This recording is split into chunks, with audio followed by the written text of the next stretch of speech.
axis of evil. Are these people that you work with? One of them, I feel like half the time I don't like her, half the time she's totally fine. Yeah, she's not terrible, but we just get on each other's nerves because we see each other for like 40 hours every day. That could be worse because then you just... Every day. Every Sunday. Every damn day. Saturday. We're developing... 40 hours a day, you just did. That's shit. how much you don't want to hang out with them. I don't. Literally 3 hours, but it just seems like a full work week. Oh, yeah. No, but yeah. No, I have people like that where, like, when they speak, it's like nails on a chalkboard, and you're just like, why do you ever have to speak? Please just go away. Yeah. But then sometimes they do something, like, nice or, like, cool, and then you're kind of, like, you're, like, stuck on this fence of, like... Because, yeah, if someone's totally shitty, it's easy to walk away. Then they make then it harder do to not like them. Fuck. Like, that's not like a dick. Like, they just, like, buy you a birthday gift or something, or, like, get you something, and it's like, shit. Well, I can't just, like, storm out of your life like I wanted to. That makes me more mad. Yeah, like... Like, that actually exacerbates my hatred. Really? You know what I mean? Like, if somebody who I'm super annoyed with actually does something, like, in a sweet, genuine, nice way, and I know that I should be a kind human being and be like, oh, I've forgiven them. My opinions of you have changed because of your kindness. But in fact, it just makes me angry and resentful that they actually did that because now they make me feel guilty for my own feelings. So they've put me in a shame spiral, and so I hate them more. Yeah. I get that. No. That makes sense. I just was thinking about shame spiraling. Yeah, that's like my whole life. It sounds, yeah. Mm-hmm. The first time I heard that was in an episode of The Simpsons. Huh. I had never heard it. I've never heard it outside of that. The Simpsons? Yeah. I actually don't watch The Simpsons. Sorry, everyone in the world. But so I just don't want everyone to hate me now. Sorry. But like, I'm not doing this that's my own podcast thing. anymore. I'm like, go brush up on Andy Griffith and The Simpsons. Sorry. So the only thing, or the way I'm familiar with the shame spiral is like that one bummer ride at the water park, you know, where you like go that's not really a thing. Where like people shout stuff at you as you're going down the tube. You know They what I mean? do that? Yeah. I didn't know that. No, they don't do that. Oh, That sounds... I was like, is that what it's like to be a boy? Yeah, Schlitterbahn, there's just like one dark corner where they're just like really German at you and they're just like critiquing your look and like how you... You like come out the end of the slide and there's a guy with a bat and he just bashes you and he just smashes you in the middle and he was like, ha ha ha ha ha, asshole. And that's it. Like you just like beat up and then you leave and you go home and you're like... Or like the ride's not even over yet. It's like a lazy river where he just wallops you for a minute and then you gotta like do more ride for a second. It's all like it's supposed to like teach you something about yourself that you didn't know. There was a guy I worked with who moved here from Los Angeles where he'd been for like 15 years or something, and he took his young children to Schlitterbahn and he was traumatized for like a week. Why? I've never Like, been. just horrified. He's like, you're just walking through pee all day. Oh. Just pee water. Well, Yeah, I mean, that's what public pools are. Rat tails. yeah. and- Like that's not the first scenario. Like I think you just have to swallow that pill before you even. When I lived in agree New York to do City, that. there was a public pool like right behind my apartment complex, and when I would go there, like you'd have to get there at the crack ass of dawn to get any bit of water. Otherwise, children and their parents showed up, and then it became people soup. And like there was no like, let me get in the water and swim my body one place to another. It's like, well, I'm wet. Standing next to these other people who are also wet. like penguins in in the this, like blizzard trying to keep warm. in this, big hole in the ground that we've filled with water. So glad I'm standing here. Like, it was like, I would never go to it because it was like, just pee. Just showering with like 50 strangers. Bathing, not even showering. Yeah. Showering would be better. I'd rather shower naked with 50 strangers Because there's than no sitting be in a the thing. the Yeah, bathtub right, yeah. of warm pee with 1,000 children. I think about that just 1,000 children. bats in What? themselves are What? gross. Yeah. It bums me out. So that I your like realize that. siren call? The pee of 1,000 children. Another xylophone ditty. It's sterile. Oh, that's really, yeah, I mean, I don't know. I've never been hilariously, I had a troop named Water Park, but I've never been a water park person. I hate them. They're not. Do you have a bad experience? drops. A specific bad experience? You're just wet walking around. You're either in water, which is fine, or you're walking around wet, which is not cold. fine. Yeah. Yeah. And you're like clammy and yet sunburned and. Are you a germaphobe? No, not really. Yeah. See, that's the thing. Is like I don't know. It's like if it bothered me that I was like walking around in so much pee or like swimming in it, then I would just contribute myself and then feel equal. You know, it's like, all right, I'll pee in this pee. Contribute myself. And it's like, all right, everybody has to walk in my pee. If I'm walking in everybody else's pee, and then I'd just be like, all right, then we're all on the same ground. Hanging out in like a chill pool situation, that's fine. But yeah, public pool in the middle of summer, and it's just crammed with children. Even the pool in my apartment complex becomes like that. Like it's just jam-packed. It's a humongous pool, but it's like jam-packed with people during the summer. And it's all the like jock people that live in my apartment complex. And there's a grill, and they just hang out wearing practically nothing and being tan and fit and being like, yeah, I'm just gonna grill this steak here for me and my family. Like, and like everyone just uses the grill, and they'll like hang out and like high five and drink Coronas together, and it's like Melrose Place for weirdos. And I just let's never grow old. Yeah.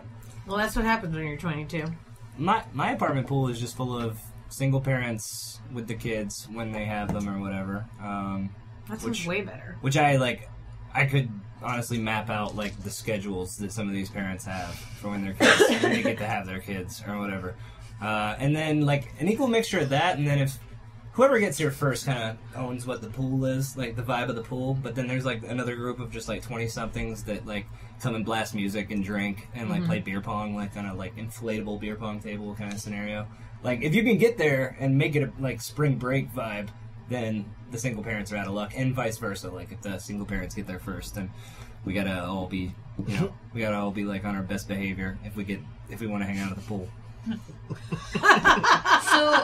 So what if they got there first and you guys all show up, and let's say there were like 6 kids and like an adult, and then the adult leaves, and then it's just like one kid left and all of you, then do you still have to censor yourself? Wait, who leaves the kid behind in the pool? They suck. Bad parents. They were like, it's my weekend and I wanted to have fun, and then she invited her friends over. Well, I obviously offer that child alcohol, drug, like that kid's mine now. Like I found an orphan, very very much like Short Round again. It's like, all right, well, I guess I'll teach you about life. First things first, drinking helps you swim better, or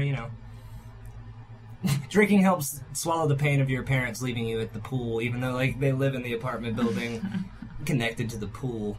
Even though you pretend to be the bad influence friend, I feel like you would not. You'd like gently take care of this child and bring him crying back to his mother, and then you'd chastise her for being a bad mother. Yeah. And then you'd go back and be like, "Some people, am I right?" And then you'd crack open a beer. And then I pretend like I don't care. I'm just like, whatever, I guess. Go to your dumb that's just recital. being a man.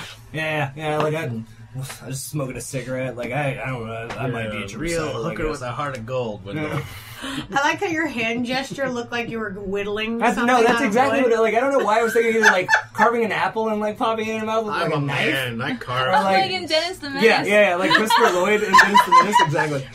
Oh, I remember. I'm doing something manly, like take your little child, whimsical emotions away from me. I just thought it was so funny that your like object work is you whittling something because you're like, as a man, this is what I would do. I'm whittling him like a little toy, like that I'm gonna give him for his birthday. Like it's still something sweet, but I'm like rugged. He's a soldier. It's tough. Yeah. Or I'm whittling him a new foot because he like lost it in the pool. Your mother's gone now. It's just us. Listen, Tiny Tim, I whittled you a new foot. I have 2 feet. Now you have 3. You better wear it every day.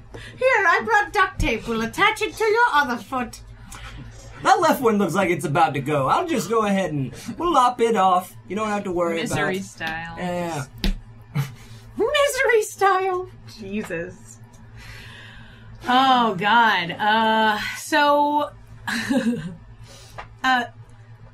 Colin, do you, as far as your career creatively, how do you feel you are accessing your creativity?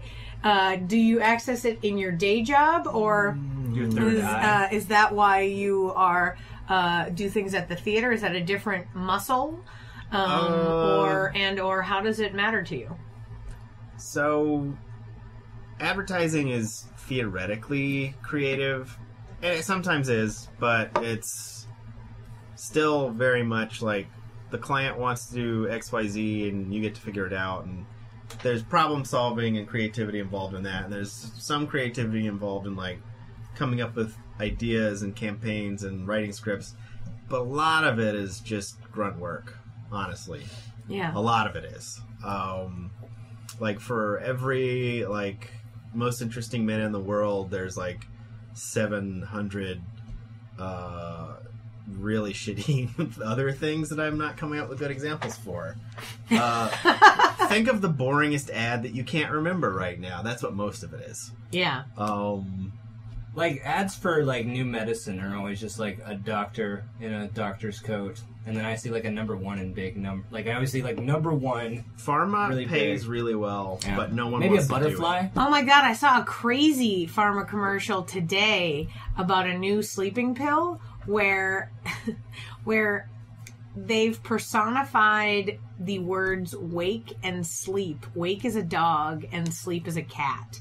And like that makes no sense. When you go to sleep, when you like want to go to sleep, if sleep is something you're gonna get, the like cat comes and like curls around you. But if you're not gonna sleep, then the dog that's made out of the word wake. How does the medicine work? I don't know. Dogs and cats, mainly their bones ground up. No. I mean, like, you know, it's one of those commercials that are like, if you have trouble sleeping, take this pill and it'll help you sleep. Will probably cause dependence. This is the new Ambien. It'll help you find that. But it'll help you find that elusive cat that is sleep. I've been taking a lot of these pills. I don't know what I'm writing anymore. Awake as a dog. But like, it's creepy to look at. Like they're weird, sort of like CGI puppets. Like I can't tell if they're an actual puppet or if it's a CGI, and both of it's horrifying. And it's just super weird. And I just, when I realized what was happening, like I watched a little bit and I was like, wait a minute, is that cat shape say sleep? And I was like, oh my god, what? And then I called my husband and look at this shit. So, I mean, weird, right? And the idea that someone put all this effort and like work into this like silly idea, it's so wild. It's like, he's gonna be like, yeah, I wrote that. No, well, pharma is extraordinarily heavily regulated. So like you have to talk about almost all of the negatives. You have to, even if it's a scroll. But you can like show people that are happy and stuff. While it's happening. I mean, without lying, you can show whatever you want. Yeah. But like it ends up, because there's so few things you're allowed to actually say, so few guarantees you can make if you can't prove them.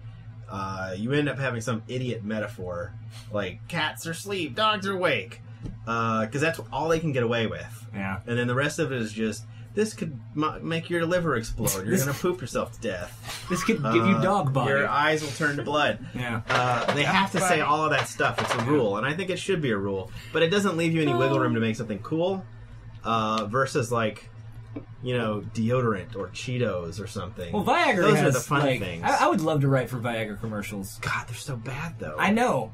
That's what's fun. You do have to say all the bad things, though. I know, and like having it come out of like a sexy like 35-year-old Asian lady, like the like most popular running one right now. It's just like her walking down a dock barefoot in like a really pretty slinky dress, and she's just talking about how, like basically phrasing it like if your dick works, you'd have this, and then like all of a sudden if your dick works, interested to see that. But then but if you listen to the full commercial, which is like broken up into like several chunks, and then like the little breaks where you're not looking at her, where they'll say like, 4 hours, call the doctor. So this is like all this can be yours if you take the pill. And then because I love it too because she's not too young. Like she looks like maybe like late 30s, early 40s because like that's their who's audience. Doing it with Viagra. That's their audience is like older guys. Yeah. So it's like they don't want to feel creepy. Well, older guys, but who would like to bang someone younger. But if it's too young, then they'll feel weird. Yeah. So it's like she could be 30 or 40. No one knows. She's not 20, so it's fine. Yeah. And yeah, it's not Taylor Swift being like, Viagra, it's great and very